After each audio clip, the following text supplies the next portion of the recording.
acting state person officer, because we do have some changes that are due to the CPO notice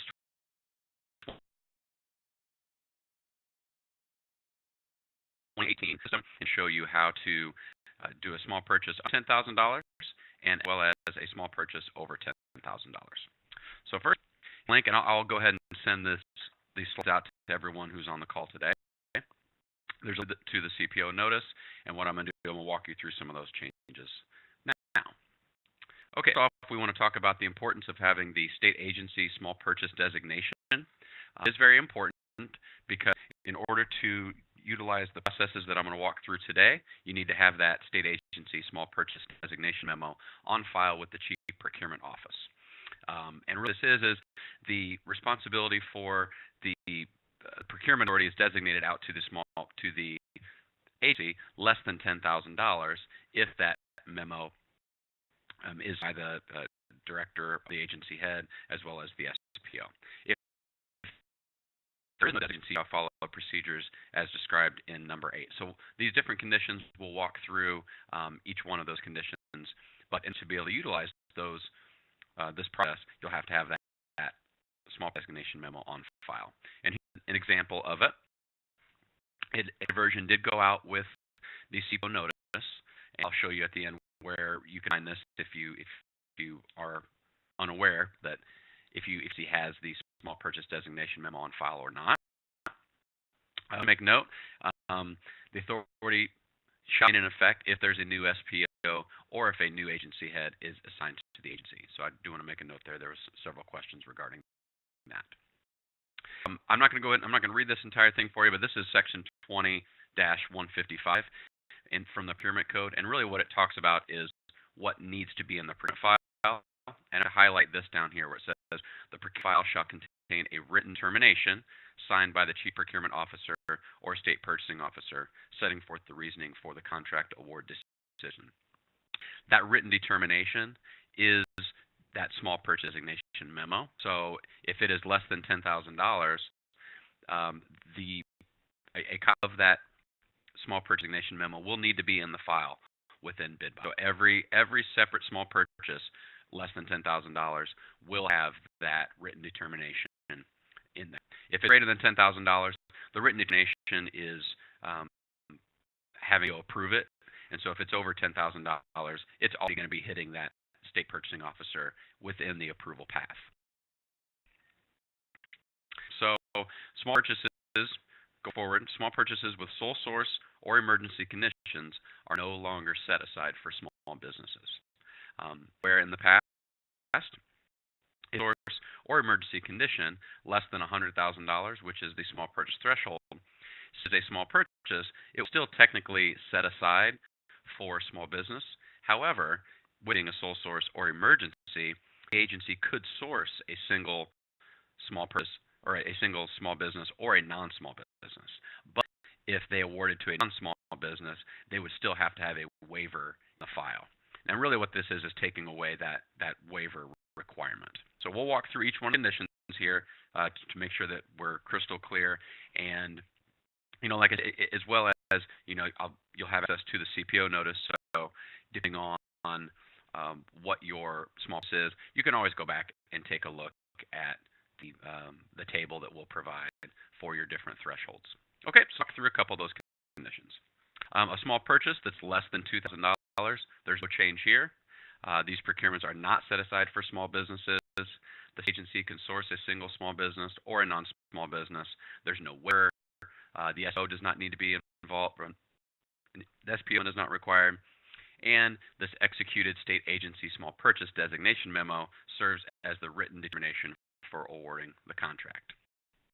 So if it's dollars, it doesn't need to be in BidBuy, etc. Only those purchases that are greater than $2,000 need to be within BidBuy. So no change here. Next condition, a small purchase from $2,000 to $10,000. There's change here as well. This is for those general small purchases that there's no emergency or no sole source conditions exist. The state agency can source a single small business vendor. So the agency can go direct to a single small business.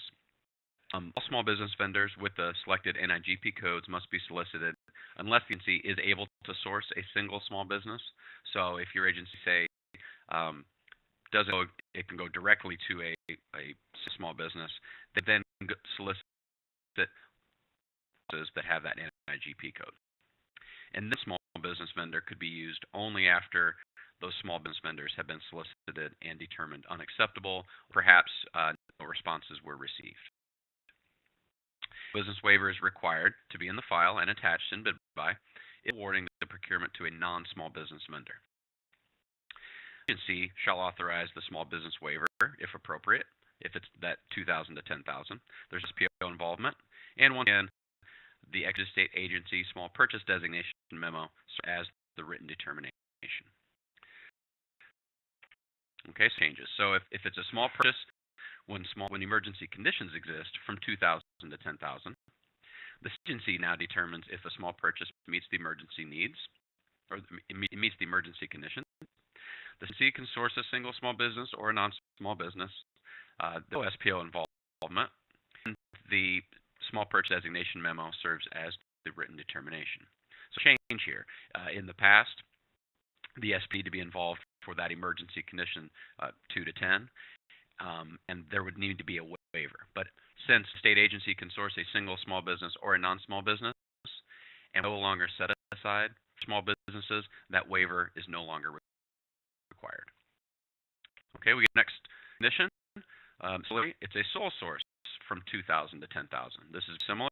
The agency determines if a small purchase meets the sole source conditions. The agency may source a single small business or a non-small business. No SPO involvement is required, so that has changed. Again, that state agency small purchase designation memo serves as the written determination. Small purchase greater than $10,000 up to the small purchase threshold, which is currently at $100,000. There's no change here. But just as a quick refresher, these procurements are set aside for small businesses. So this general small purchase, so there's no emergency, no sole conditions exist. All small business vendors with the selected NIGP codes must be solicited, and a non-business can be used only after all the small business vendors have been solicited and determined unacceptable, or another justification warrants the use of a non-small business vendor. Now, it will be required if the award goes to a non-small business. Since it's over the $10,000, the SPO shall authorize the small business waiver if appropriate. From there is, if it's less than $10,000, the agency will sign a waiver, the small business waiver. If it's within $10,000, the SPO will authorize the small business waiver. But if it's greater than $2,000 and is awarded to non-small business, you see a small business waiver needing to be required to be in that procurement file. A small purchase with emergency conditions greater than $10,000. This is a change as well. The agency can still a single small business or a non-small business. Now, SPO approval is required because it's greater than that $10,000. So approval paths that are set up in BidBuy will automatically hit the SPO if it is greater than $10,000. How to change here is you no longer have to have a small business waiver in the file. Very similar, the sole source conditions greater than $10,000. Similarly to the emergency, the state agency can still source a single small business or non-small business, but since it's over the $10,000 threshold, the SPO approval is required. Those conditions, and here's a handy-dandy table that is in the notes as well, but this is, you can always go back and see, okay, what is my dollar value here? What are my procurement conditions? And that way, really go and take a look at, okay, is this set aside for small businesses? Is the waiver required? And who signs that small business waiver? Okay, helpful for you to be able to go and reference. Now, that's if your agency has a small business designation memo on file. I will say this, most agencies do. However, there are several that do not. So if you have any questions about that, you could reach out to your agent procurement officer or your state purchasing officer, and they can let you know. Or you can always email me too. You'll have contact information after I send out all the slides today. If they do not have a small purchase designation memo on file, the state agency will submit a monthly report to the state purchasing officer detailing each small purchase completed in the previous month with all of information. So the date of award, the name of the vendor, the estimated contract value, the description of the supplier service, and whether the awarded vendor is in the Small Business Set-Aside Program. Then PO shall provide written determination that each one of those small purchases meets the requirements in the applicable sections of the procurement code and administrative rule. So all to say, it will be to the benefit of the agency to have that memo on file, but however, it is not required. But if not, they will have to go through this process. Each one of those, because it really comes back down to the PO. There must be a written determination for every single award, no matter what the cost. Okay. Any other additional questions about that? Please feel free to jump in and ask, or we can talk about it a little bit later on at the end of the presentation. We've gone through the requirements notice and some of those changes, so I'm going to go out and get into the BidBuy system. And I'm actually already logged in here. You'll see I'm in the training environment because it's green and it's all a little different because we want to be purchasing things in the production. So the first thing we're going to do is go into documents and we're going to create a requisition. And let me take just a quick step back. So first of all, we're going to do a purchase that is less than $10,000. So we're doing a requisition that goes directly to a purchase order. So we'll be sending out some RFQ, a request for quote, to some vendors. And if it's $10, we go from requisition to purchase order. Greater than $10,000, we'll go requisition. We'll convert it to bid in order to be able to hit the approved paths, and then that bid will be converted to a purchase order. So if we're going to do a requisition, new, and now we're going to fill our information. We'll see these tabs. We're going to fill out these tabs from left to right. We're going to fill out all the required information, and the required information on each tab will be indicated by having an asterisk here.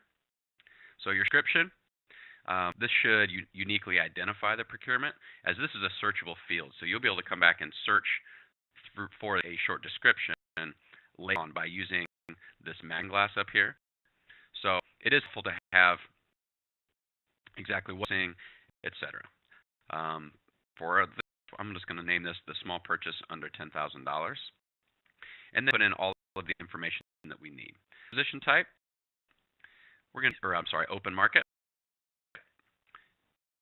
If that will release, that is a release off of a master contract. But open market, let's see, well, not required, but we could put what we needed to. Save and continue.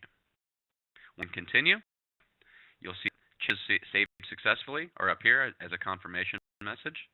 So that's good. We're going to move on to our next tab. Now there's two ways to add items here. We can either search items or we can add open market items. So I'm going to go ahead and show you both ways. Searching items takes all of the purchase system and it to search for items that went to a purchase order. So advanced search, you can buy a description. This is where some of those come in handy. Let's say for this one, we'll do a fire extinguisher. All of our fire extinguishers, they went off a purchase order here. So we're going to go ahead and add, let's see, fire extinguishers. We'll go pick here. We're going to select how many extinguishers do we need. Let's say we need, we're going to scroll and we're going to click Add to Rec and Exit. My Items tab is that way. Search items. The other way is if it's a new item perhaps, and this is the way you can delete it. I'm going to click Delete. If you say Continue, delete, yes I do. And now so items. Now the new way to another way to add items is we're going to add an open market item, fill out all of our information here. So here put in fire extinguishers. Cost, that's just an estimation, kind of the work through tool paths. We're going to estimate they're at 150 a piece.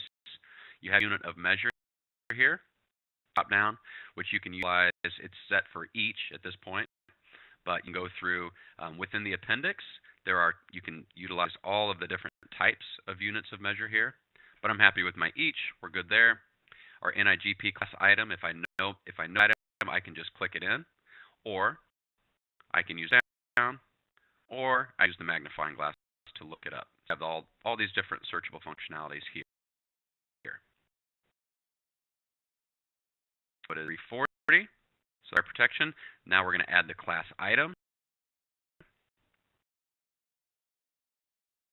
And add new if we're using multiple items, or save it and exit. If we continue, it sits and then just keeps it on the same page. But I'm going to save and exit and get that. Okay, so items now. Our vendors. And we're going to look up and add our vendors. So this is the vendor list that we're going to send our request for quote out to. So we look vendors. Here, if you use Google Chrome, a lot of times that wants to auto-populate with a name, so it has like login information there. So click, and what we're going to do is we're going to search for NIGP class item, which was E40. So we're putting in our here, and this is set aside for small businesses. We're going to find it. Now I do want to make a note here between the difference between find it and find vendors for all commodity codes on the requisition. So if I click find it, and I want to click small business set aside because we're searching for our small business set aside, right? We click set aside. If I click find it, it's going to look for vendor, the NIGP code listed here, as well as any of these searching functions in here. So it's going to search for small business set aside program vendors that have the NIGP. If I click find vendors for all commodity codes, it's going to find all of the vendors that have that code. It's not going to be searching for small business vendors. So we're going to go ahead and click find it. Now I will make this note that since we're a training environment, we don't have those loaded with a bunch of the small business vendors. So what I do, so normally you see your list here, but what I'm going to go back and just pick our train vendor. And so here we're going to go ahead and select all, because you went out to all those vendors. And now we're going to see all of our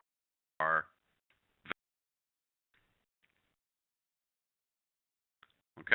Now we're going to need to go in and add our attachments and stuff first. So I'm not going to. You'll see that once I click publish a formal bid, we're certainly going to do that. Now we're going to select our bidder participation. So we're going to put bid informal bid, because these selected vendors can view and respond. Put in our the bid ending date. We'll go ahead and say that we would put it out for normally the reason, depending on what you would do, normally 5 days ish for something, but we'll say 9/23. I'm just that, but get that in that amount of time. Okay, and continue. You're going to see that I can notify vendors, and we're going to add what we can search or go ahead and notify the vendors by putting in our request for a quote. Now, there's two ways to do this. I can go ahead and add in the attachments first. First, I'm going to add a couple of the other information. I have my address.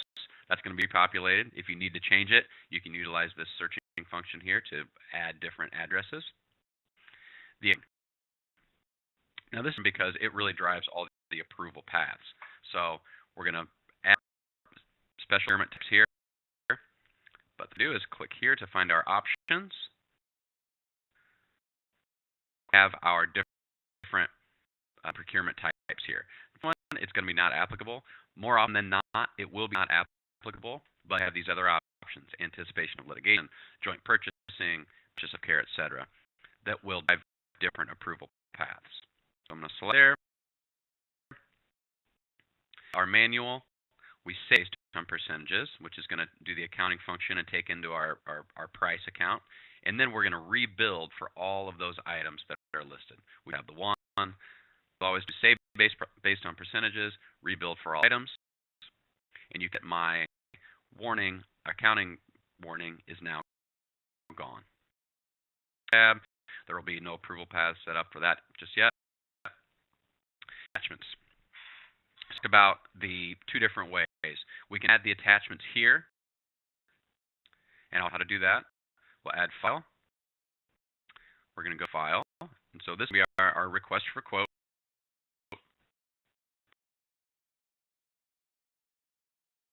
We'll go ahead and just picture here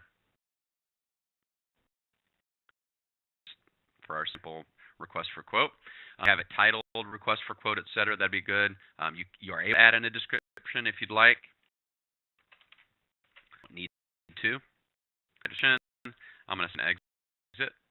And see that I see in the CC I have one, so I have my attachments.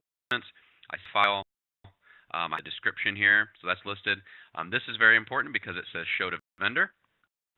If for some, because later on we will add additional documents into the procurement file here, and we will uncheck some of those. But for this one, we want to show the vendor. And there is an appendix, Appendix B, that shows you a document at every status and whether or not to show that to vendor or to keep it confidential, etc. So that's a very important resource that I utilize a lot. But I'm happy with what I have here. Say continue. I don't need to add anything else at this point. I'm just going to go ahead and send RFQ out to our vendors. So when we add the attachments, another is if we're at our vendors tab, we're going to go ahead and notify the vendors. So we're going to made it so close. Bidding date has to be later than today. So I almost did 9/24. Where is?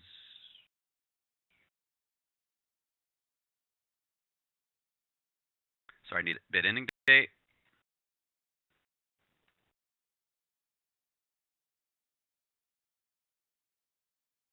Since I'll need to save and continue, I will notify the vendors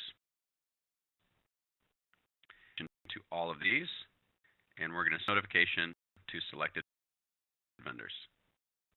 I am allowed to go ahead and file and update an attachment there. Could have added it at that point as well, but I like to just go ahead and put it in the attachment, so I go through all my tabs and then go back and notify. But you do it either way. You could go ahead and send it directly from the vendors tab and upload your attachment that way as well. So this is saying, are you sure you wish to continue? Yes, I do. And then confirmation of all those that received your request for quote. Okay. We're going to for a couple days. We start to receive some quotes, etc. We're going to put in a couple quotes here on behalf of the vendor. So you see over here underneath here, you have your informal quote.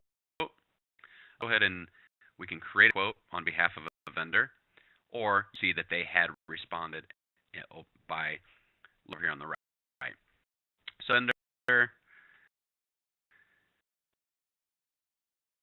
put in $1 a piece. How quick and easy it is. Now, if you look on to the right, you can see that train vendor 1 under the informal quote got changed from create to view or edit. So on quotes, those they can be edited, withdrawn, etc., all the way up to that bid ending date.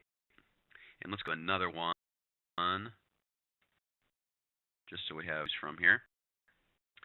This, let's see, to $160 a piece. Save and exit.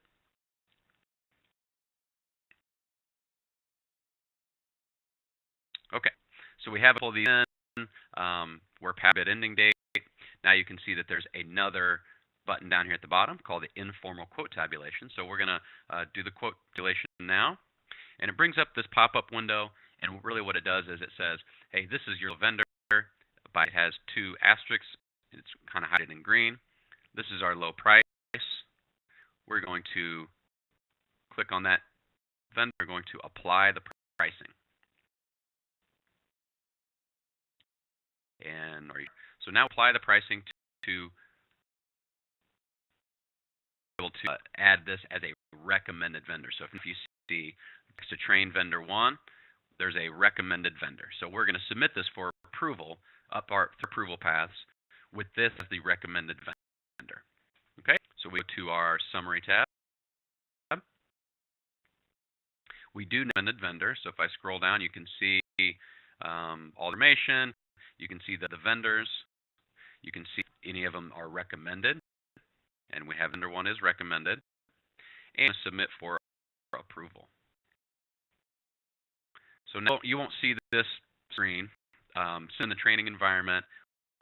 Rather than sending it out and me going out to go technically approve, we're going to just automatically approve. But normally, once you submit that for approval, it'll show the routing. It's going to let you know who the requisite going to next. You can click continue, and it'll move on to that approval path.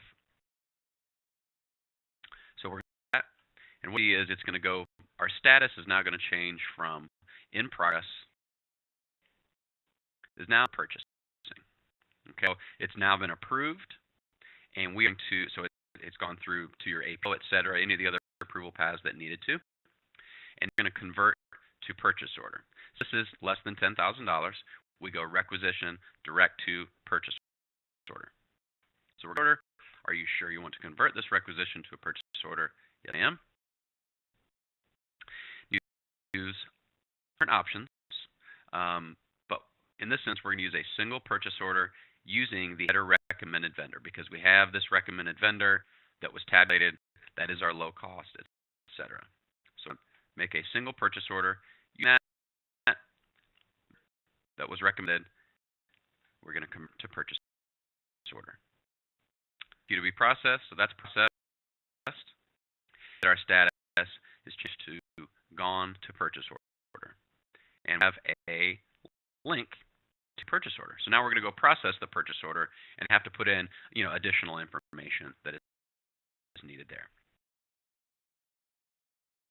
Okay, change statuses into a purchase order. It's always going to start me here at the summary tab and really just says, hey, here's all the information that you're going to have to input throughout those different tabs. So if you have an over-validation error that's in red, it won't allow you to save and continue and move on to the next status. Go to my general,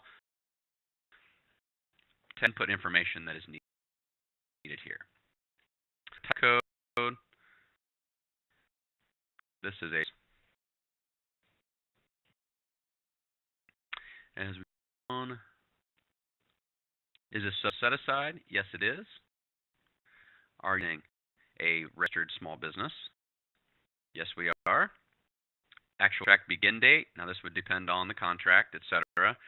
But for our fire extinguishers, they said they're going to send it to us.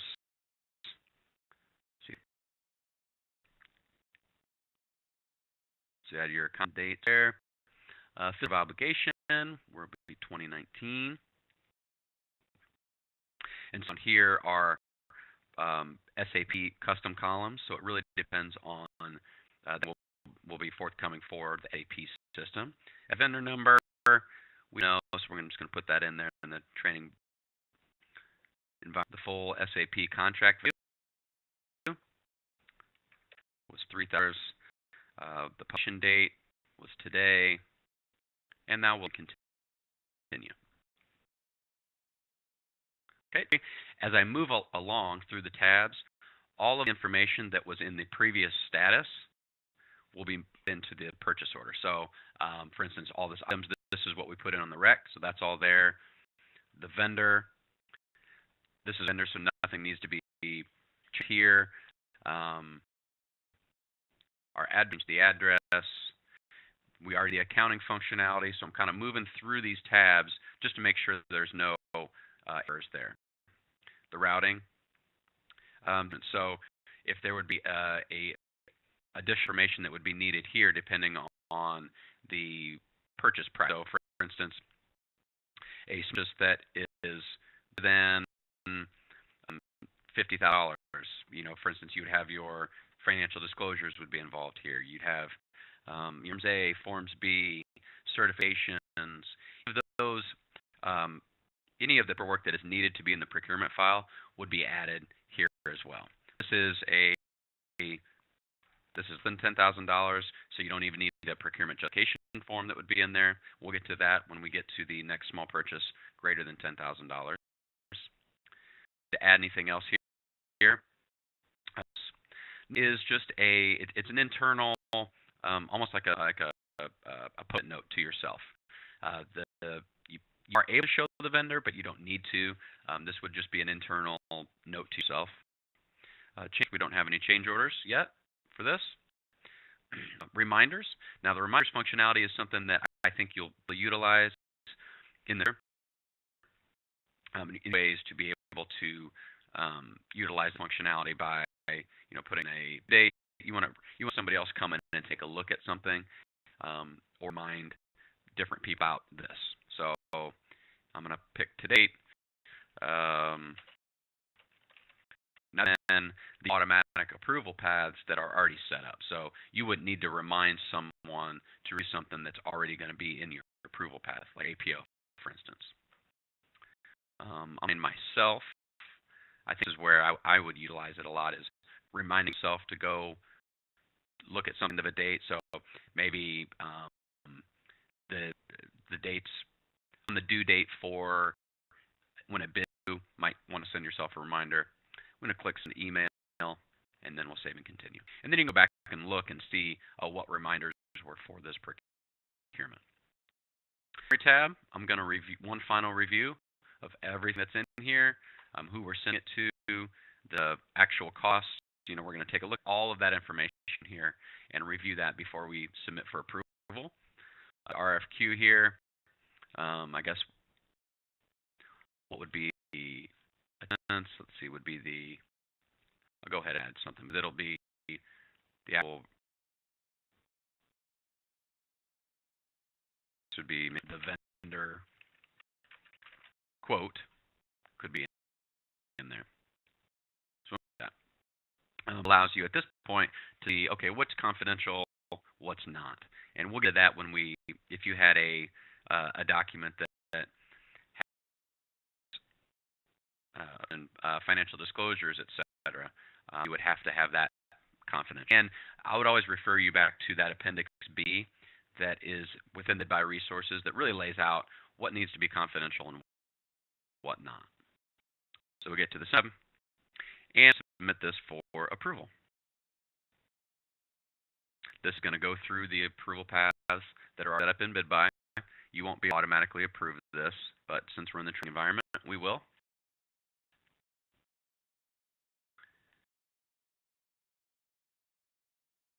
Now it's send. So anytime that you have a ready to send, ready for purchasing, etc., means that, hey, there's one more thing you need to do. So ready to send. This isn't sent out yet. I'm going to move down, scroll down, and two options. I can send mail and notify the vendor, or to printed status. Now, two differences here is if I set to printed status, it doesn't automatically email the vendor. But of course, in this situation, we want to be able to send to the vendor, say, yes, you're rewarded. We're going to purchase fire extinguishers from you. So we're move from ready to send to sent status. So now you sent the purchase order out to your vendor, and you are okay. How you do a small purchase less than $10,000? Back and look at a small purchase $10,000 and greater. do requisition, new. So we're requisition to bid to purchase order now.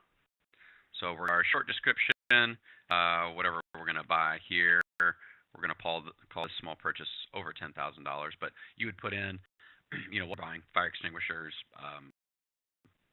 whatever you're going to. Ours is an open market. Save and continue. So very similar process for the requisition. It's going to be exactly the same. We'll say search items just to kind of here.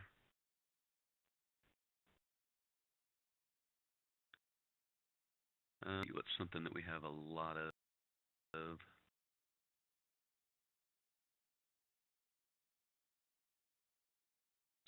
Let's do that.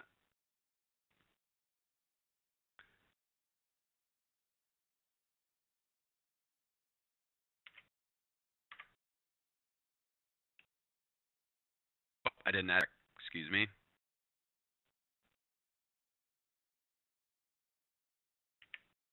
Exit. There we go. That's at 100. So actually, you know what? I'm going to go in and change that because I want it to be just below 100.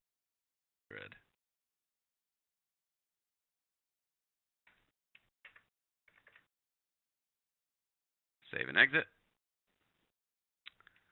Okay. Now, this is where it's going to be a little bit different because we're not going to add and we're not going to notify the vendors. We'll actually do that at the bid tab. Or sorry, not the bid tab, at the bid stage. So at this point, we're just doing the requisition. We're just doing the need, the agency needs. We'll go through this. I don't need to change the address. The accounting, if you remember, we click on the magnify glass, find it to find our options. This is going to be not applicable based on percentages and rebuild for all items. Save accounting, and then we rebuild to kind of save it all. We're not going to see any routing at this point. Tabs, once again, we'll add our request for quote here by choosing all. We're going to find our document.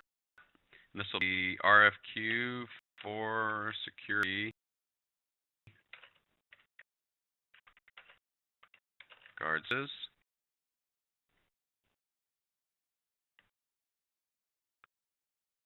course, we will show the vendor here. Since it's greater than $10,000, we're going to want to add the procurement justification form. So we do find it, right, to fill our options. And we have options here that are forms that are already loaded in and built within the system. So this is pretty handy. We're going to procurement justification form. We want to edit and attach the form. If form error, this happens a lot in the training environment. Just go back and try it in, and then it'll allow me to get in there. It's kind of a quirk within the system. So you go ahead and fill out the procurement justification form. Then I'm kind of going through this quickly, but you would complete this, save, complete. I'm going to click exit, and now you're going to see that I have this procurement justification form in there. Of course, this is an example of a document that we do not want to show the vendor. And I'll go ahead and delete why there's two there. Save and continue. I have my request for quote, show vendor, which is great. For a procurement justification form, we're not showing the vendor. So that's good. And we have successfully. We'll go ahead and move along. We have our, once again, that's just kind of like your post-it note to yourself if you need to. Reminders at this point, I don't see where you'd want to use the reminders tab just yet. And we're going to submit this for approval. Now, you're going to see that there's no recommended vendor. Makes sense, right? Because we're going to add vendors at the bid stage. So at this point, that's okay. It's the difference between having that yellow vendor validation warning versus a red hard stop. Okay, so submit this for approval. We're going to automatically approve this. So this goes through the approval process, hits the AO, etc. We are going to go ahead and send this out. Once it gets approved, it will be changed from in progress into ready for purchasing. So purchasing means we're going to convert to a bid. Now, since this is over $10,000, we're going to go to a bid. Are you sure you want to? It's gone to bid. Okay, a link to our new bid. So if we go to the bid and send this out to the vendors. Once again, once changed to a new status, it starts us on the summary tab with all the validation errors. So we're going to fill in some of the additional information that we need to. The type code, this is a small purchase. Response, yes, we want to allow the electronic response. Bidding date, let's set that for 5. Available date, we're just going to make it now. It does allow you to make it available in the future if that's something that you would like to do. Description, you get in here, that's going to talk about the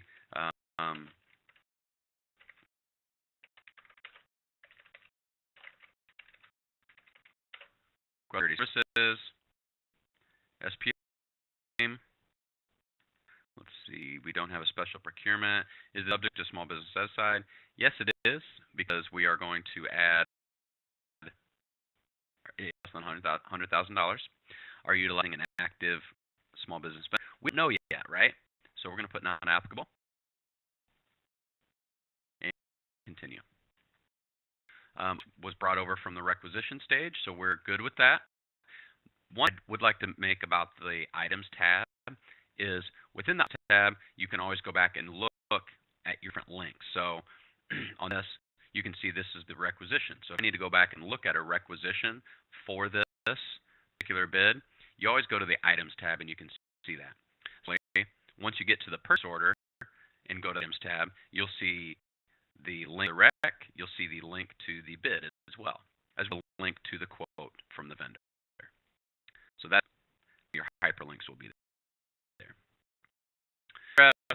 Good with that. Account functionality has already been brought over from the rec. Routing tab. The attachments, you just want to make sure that this is me sending out. So our request for quote. We already have our procurement justification form. If there's any additional information that would need to be added here, or if you need to change queue and add something there, this now would be the time to do that because we're going to be sending this out. So we talked about this tab. So now we're going to do the same thing with our bidders. We're going to look and add vendors. We did before, we're going to look up by the NIG class item, or the NIG by and class item. You would be small business set aside. Find it. See, we one vendor there. It would be, once again, a restricted bid. We want these vendors to be able to see it. And one thing, we're going to hide the bid holder list on the vendor side. And what that is, if you go into the main page for BidBuy, if you look up some of these bids, over on the side there's a bid holder list, and what it means is it shows a list of the vendors who have downloaded the RQ or that bid. So we want to hide that. We want to keep that on the side, so that way on the vendor side. So they do that, and you all of them. So do saving. Go ahead and put in questions if you need. You can make it required, but we're not to for this one. There aren't any amendments. Question answer. This isn't really utilized as much through here for small purchase. That's something that's really utilized more for other procurement types. You can allow a vendor to submit questions through system here, and put in a send notification when a vendor is submitting a question to you. Tab, we talk reminders tab, and to the summary. Okay, 9/46. I need to change my opening date here. Oh, what is it? Oh, okay, I'm close. I'm going to go ahead and submit for approval. Automatically approving here. Otherwise, it would go through the approval paths. Ready to send, which means I haven't yet. There's something else I need to do. So this is what the status to send and notify vendors. We want to do that. We're going to send it out. Who are we to? To that one vendor. See that it's in sent status. Okay. Point. You would wait till it reaches the date and time, and go back in and see what kind of quotes we got. So past it's 9/47. I will go now and see open bid. And now go to the bid tab. So this is where we're going to take all the quotes and bids. We go to bid. Of course, there are no quotes submitted for this bid. Otherwise, you would see them listed here. Go ahead and create a new quote on the behalf of the vendor. So we click our vendor, and we're going to have all vendors that received it would be listed in the drop-down. So we have our training vendor 2 received, because of course we make sure we leave it before the bid ending date.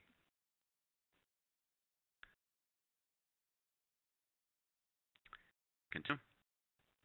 Terms and conditions are not acknowledged. We can see here on our quotes here, or our validation errors. So we're going to go to the terms and conditions. You accept the terms and conditions of the bid. So yes, we're just on behalf of the vendor here, but they would have already done this. Yes, and then a summary, and we're going to submit the quote on their behalf. So submit the quote. Are you sure to submit the quote? Yes. Okay, so in this bid, you can see the status has gone into it's been submitted. So we our bid tab, and you'll see here that it's been. Okay, so and award this bid tab by going to the items tab, and we're gonna award. Oh wait, let me go back. Go back to my.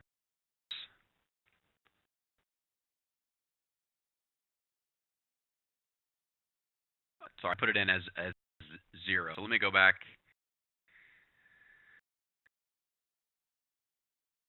to bid, and I'm going to do quote. So I'm going to go for that vendor. Sorry, I didn't actually put in the actual.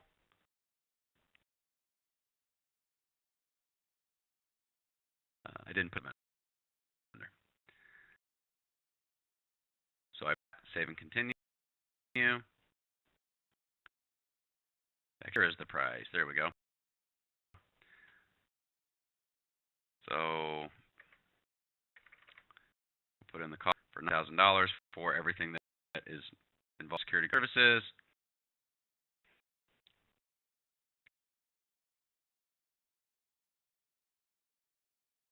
I need to, since it's a new quote, I'm going to accept. Then I submit the bid or submit the quote. And then now I'll be able to see in the bid our different quotes. Okay, so now once we go through here, we're going to our different vendors. So I'm not going to consider this one. We're going to award all to the training vendor 2. Now, of course, awarding them. This is you putting in something that you intend to award, and then you'll submit this for approval. So go along through here, through the summary, and submit this for approval. Okay. Once again, this will go through the AO. Since it's over $1,000, it will go to the FPO as well in order to approve this award. Or approve it just to keep things moving here. So now approved, And now we're going to create the purchase order. So with order, we want to utilize all this information that's in there because we want to carry it all into the next status. So we're going to create the purchase order, continue, and it'll say is accounting transaction is being processed. Now our status is bid to purchase order, and we have our new purchase order link. So it says the new purchase order in the same way that we did, almost identically to the other one that we did earlier. So and fill in additional information, type code small purchase. Is this subject small business said? Yes. Are we utilizing a small business? Yes, we are. Begin, say that it's according to the contract. Contract 8, you put in the contract 8. The obligation is 2019. One of that SAP information that's in here, that you'll have additional training on that. The vendor number, the SAP value number was $90,000. We published it on August 1st. Save and continue. Okay, here we're not going to change the items. That was already brought over from the bid. It's going to show our vendor. Oh, I did want to make a note here, items. This I was talking about earlier where on the items tab for the purchase order, it links back to the requisition, to the bid, and to the quote for the winning vendor. So our winning vendor, changing anything, if we needed to change the ship to, bill to items, we could do that at this time. The accounting functionality has already been done. This is where you would receive the over $90,000. So we would have the certifications with the Form A or Forms B for disclosure documents. You'd have signed by the contract here, and we would end up. We're going to come back and attach the signed contract from the vendor by doing a change order, and I'll show you how to do that in just a moment. This is where you would be attaching additional information because, again, this is the procurement file. So if that paperwork that would need to be done, any of those forms, certifications, etc., would all be here. Talked about the notes.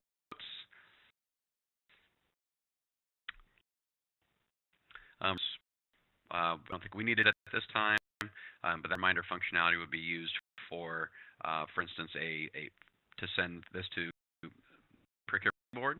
That is something that will be added well.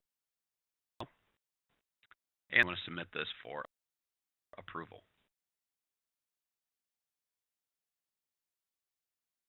Once again, we approve, but that would go through approval paths, APO, SPO, etc. And now this is into resend.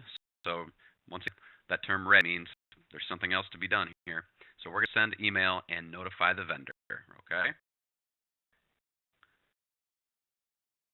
We know this is going to go into sent status. Now the vendor could print vendor copy. You have a couple different options here. If you needed to print, you could print. However, we received, fast forward a little bit, the signed contract from the vendor, and we're going to add that to the procurement file by doing a change order. So we do this. So create change order. We're going to go to attachments. Now you can see that we're inside the change order. So we're attaching this to the and we're going to add file. And once again, go into the file, and then I'm going to go ahead in the description here, just so we can see it. Will be the executed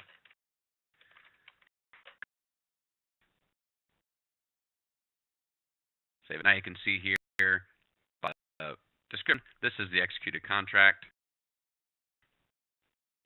We needed to make these confidential or not. You can always take a look at that Appendix B. We're going to continue. Then we'll get to the summary tab. So this is all within the change order. We can comment for the entire change order. I always suggest putting in a comment here because when you go back and look at the change orders tab, it's really easy to see what was done by the change order. So I'm going to put in attaching executed contract, and then I'm going to submit this for approval. So it goes through the approval paths to ensure that, okay, this is the attached contract, etc. We're going to do that.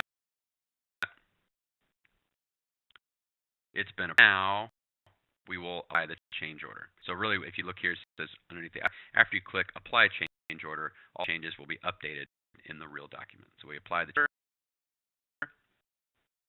and you can see change orders tab. And so this is where I in that comment, and that's why I think it's very helpful. The comment rather than having to go into each individual change order to see what was happening. But you can't.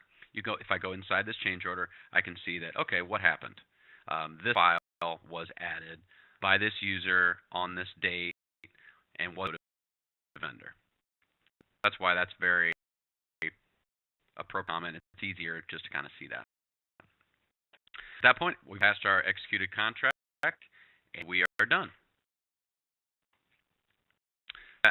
Fairly quickly, I will be sending out slides that were done today, as well as this was being recorded, and we'll find a place to post it, and we'll send that information out to everybody as well. So this so you can go back and take a look at it. But one thing I did show you is the Chief Procurement Office web. A couple here. So if you go to the Procurement Resources Library, there's a ton of information out here for you to be able to go through and take a look at information. But what I want to highlight was the CPO notices and CPO notice. So this is where this is the data we were looking at today. Purchase, process, CPO notice, etc. So you can back and monitor that if you'd like. And this is what I went through today was all the changes for the process. The thing I wanted to look at is all the resources that are available for you for BidBuy. If you go out and click the bid link, we have sources for state agencies. And this is helpful because we have a couple different things. We have a reference library and a video library. Registration, there's a frequently asked questions section, so you can always check out. We have station here. So for instance, if you go to the different procurement types, small purchase, this is looking at today. It's very helpful to go through these trades. There are say like checklists, so I'll just pull one up just to show you.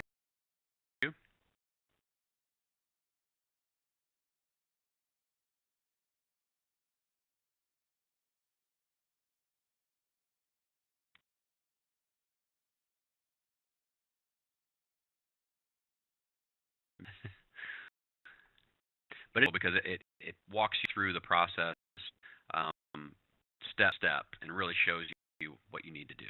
So here's an example of that where it kind of goes through, we're correct, you know, who does it, what's the task, what tab, etc. So this is very helpful. One as well for the small greater than $10,000.